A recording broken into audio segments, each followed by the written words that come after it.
Osafo now so ya de agudiemu ensem UTV Sports Thursday's edition yare tuwa kase bonuso ambamo Osafo bidin de David Ofori Safo Bongo Differa and abdin samno eba and the Blasters ebo AFCON qualifier team ni jina kono enti yade stories be every Blasters aso bro, Medicandi Aseda, I'm a perfect man kaftan. Atadi Shemi, Absuan se Efepa, Efatamo, Ekoyi, Mayesepe, Mayekiko, perfect man kaftan, Tadia, St. Philip's Enterprise, and Eton. And Tadia Weno, ya pimpam ni baby, designs no adorso. Colors adorson. Obia said you tibia, so ye honey, so ye slim, uyo bolo, or so no dear, I was St. Philip's. Konakojo dear. Now, the four more mutun tadia tono. We and tadia and so talk. Said a month for a ton in agro. Cause St. Philip's could two ton, Ninyam for so be. St. Philip's also dear. Memman tadia beer, memma trousers, khaki trousers, jeans, Lacoste, t-shirt. Hoodies top and down. You was sealed jacket. Memanta dinina. Ura Philip Dankwa, St. Philip's and Eton. Beba chop bomodian friend. Sikenia, one channel friend na. No afa. Ura Philip Dankwa nambeni. 0244 147212. 0244 147212. And ne Kumase. Baba Yara Sports Stadium. And you know, nine Blasters of Ghana, the Ghana national team, the senior national team, Ejina Kono, Wambone Angola, and this sheso, Palangras Negras, ne this sheso Angola for Sani Bomo, Emanane. Na match to Jano, Angola for coach, your friend Pedro Goncalves, or that you just say, match ne dear, Emubedi, Sanso, Blasters. Players a crying, players ajiji din and a kuta Ghana. Ghana team ni strong. Samson omso Angola team no a strong pa. Ti ne match no ebe fe ebe kire wiase nyina asa Africa. Ye wazoye match no ebe ton Africa ankasa. Na yenwan ma wokumase Eric Opoku Jr., Jeffrey Insiambuadu, Charles and Thomas. Wobni coach no ekasai.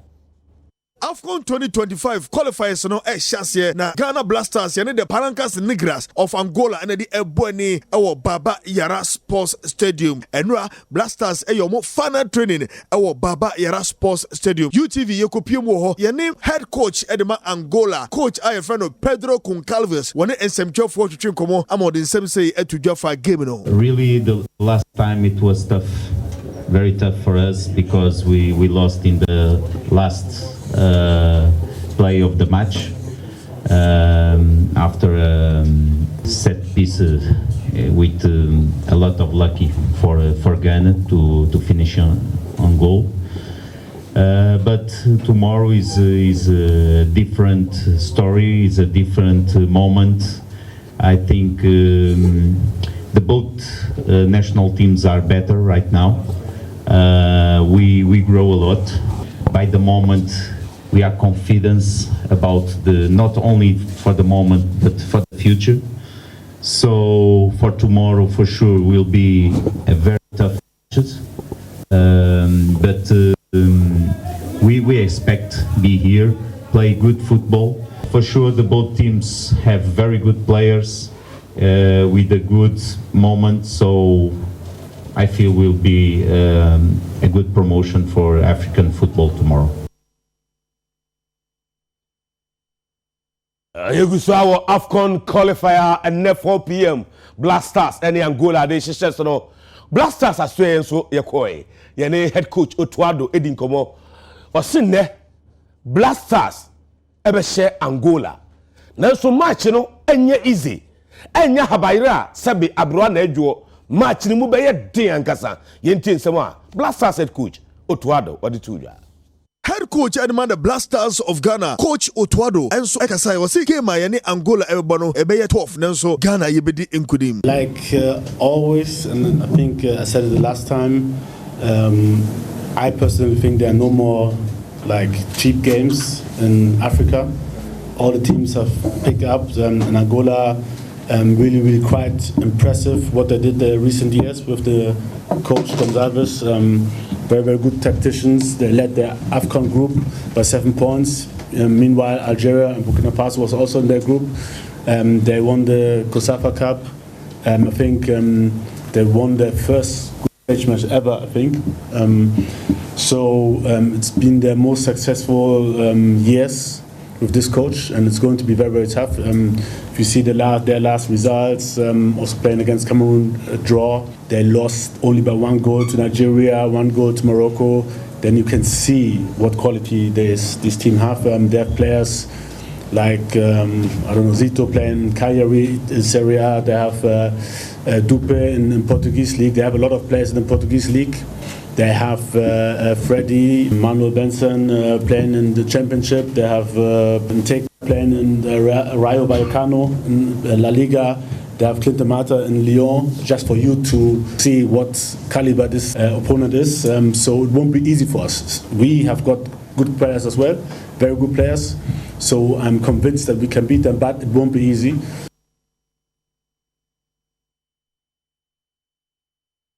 Na ene se Ghana eretimi atwia for Angola so a na supporters bedi makotre pa UTV Sports yene Ghana de hia ewo Kumase adi nkomo na omchese wo mo gidie mapa se ne support omde matim no Blasters betwia for Angola so. The Blasters of Ghana egua mpopo so omo any Angola edi ebebo ani ewo AFCON 2025 enra Blasters eyomo final training ewo Baba Yara Sports Stadium. UTV yekopie mu ho yene supporters omo ebepie mu ewo Blasters final training no yene omo edi nkomo amomo enso so ekire omo adwerefa game Ghana ne Angola ebebo no ehu.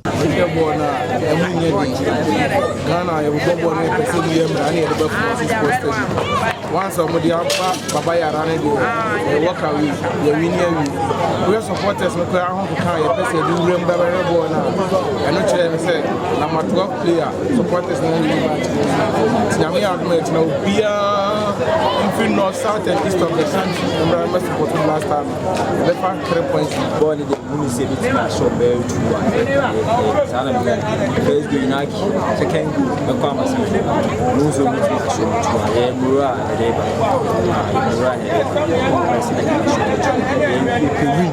win the see the year say the win match the share them say players match the 1 am I player me share them so match for my mama could see the say they have so FM 2 goals a chama chama yan bi match papa Zia ubiana abaya uvof goal education and as some about your back no ya go ti yan 2 goals o put this war wa she mbo dey chen ya mbo bo 2 goals o dey gu.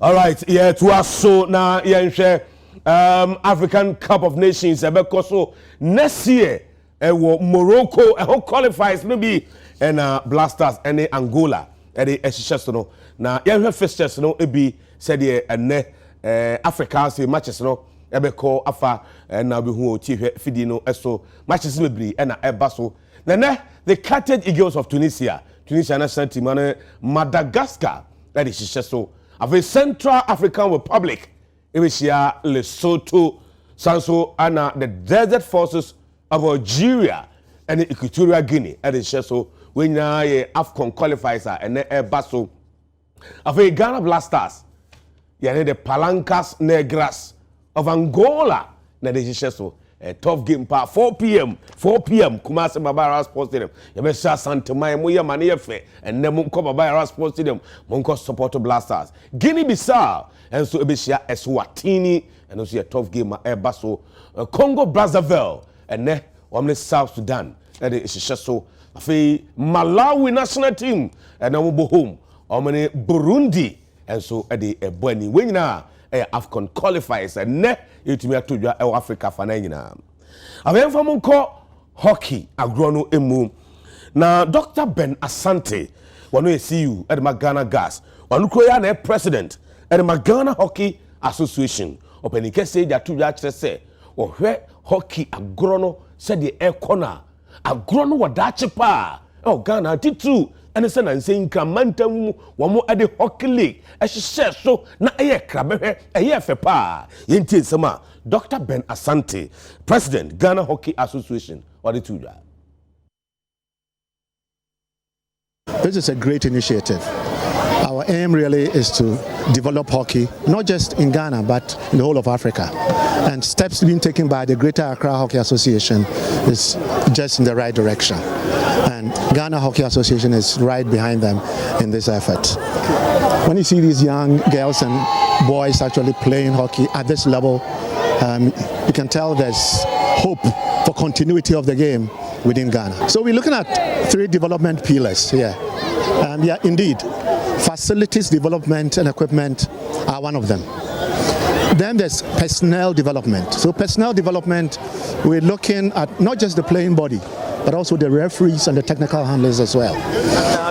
But the third pillar, which is very critical to these first 2, is the funding. Getting funding, not just from the government, but from both private and public corporations. So we're looking at that. Yes, what you see over there is supposed to be taken either to the eastern region or to the upper UDS, northern region, in fact it is. We want to make sure that we actually get as many of these facilities, the turfs, in various places. Funding usually becomes a problem. Even though we've gotten the turf and the underlays in-house, getting the appropriate contractor to lay it consistent with FIH standards is always a problem. Even this one that we are playing on, this turf was supposed to have been taken to Paris for the Olympics, but we entreated them to bring it over to Ghana for the All-African Games. So what you see here is one such turf in Africa, but we hope to replicate this in other places. It feels great to be champion. It's very, very excited for winning the league.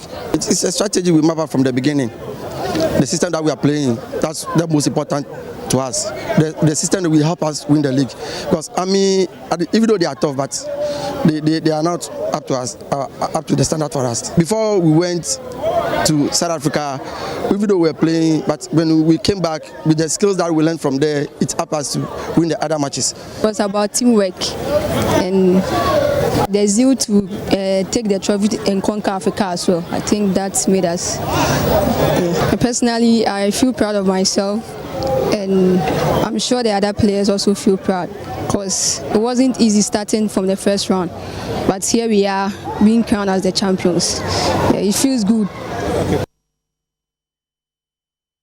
Aveva unko Europe anase amanoni ansane aso afibia emberefo yi player de mbodemo eso ani na yabona baso e o de wiase nyina na eno ye Ballon d'Or afi no mini saba players mako aduasa ena edi omdin ababonten na yehwe players no emu ebie se de etie na players so far omdin ababonten aduasa no womu di makotin bi pa no ebi ene Vinicius Junior of Brazil na obo erema Real Madrid abranti mo de mo so ni pa oboy ma Real Madrid for eji UEFA Champions League and in 2024 Ballon d'Or nominees no and for edi aba and nwanyumre abranti Jude Bellingham of England or the England for do final Euros as and Madrid eji Champions League. Ellen Haaland ni goals in Premier League mo City or the eji League. Nico Williams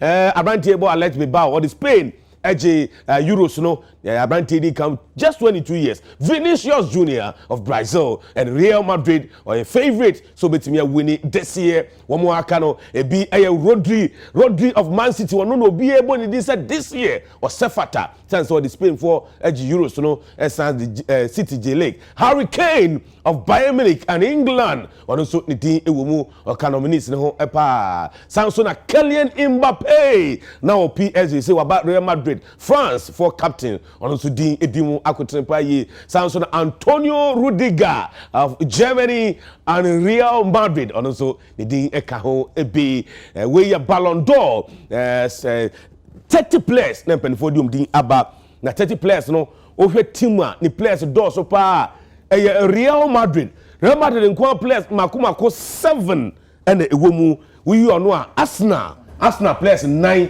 edi womu William Saliba Abrantier Saka can be Martin Odegaard and Declan Rice City so players 9 De Bruyne Rodri Haaland wonyina edimu akotrepa yi and champion for best one so now wait for the first time in 21 years Ballon d'Or nominees Cristiano Ronaldo and Lionel Messi and can be for the past 21 years afibia nominees Messi ni Ronaldo womu yesi bibia o nebre afidie omienu na no obia enkan ebi Maria Seda Emma Endpoint Homeopathic Clinic abusia wo ho ohunam tumi obasa meboa na asebibi na ngudiem obu okra na ngudiem etimi hihye no na koma ebon se periperi obu ana na aposo nyina ya na hia obu ana to asin enti na etwetwe no obu kwa timga so obi atomaduro obusia obi antomaduro yade na ebon kaye se de menua akrobeto kada bia no Endpoint Homeopathic Clinic yar sabia oba Dr. Dubuatin awas awaje bebre o mfidie sonko a yar sabia bia no obi oba odo be chefidie nu yade bia ha no doctor obefi obehu obemu oduro na ho ato odi hie bi stroke abuna guo stroke de o ten one time o ten say te fare bra odi be problem fidie ma na duro na obato no oba won wa ade ama Brian Fiscal ne mo ya mo duro na ewo fa ho fa oba bema odwonso a oti ya obema Brian Fiscal ne mo na dwonso kama oho bia for Dr. Dubuatin was 0244867068 0244867068 UTV Sports esi equia ajewa kodie 1 bongo di fara yes sir kasi ebonu wesi media seda Emma Pakiva clothing on the share matade ene Pakiva clothing number no 0555 242111 0555 242111 midin di equia ajewa kodie madam wasema momo anesha adeshi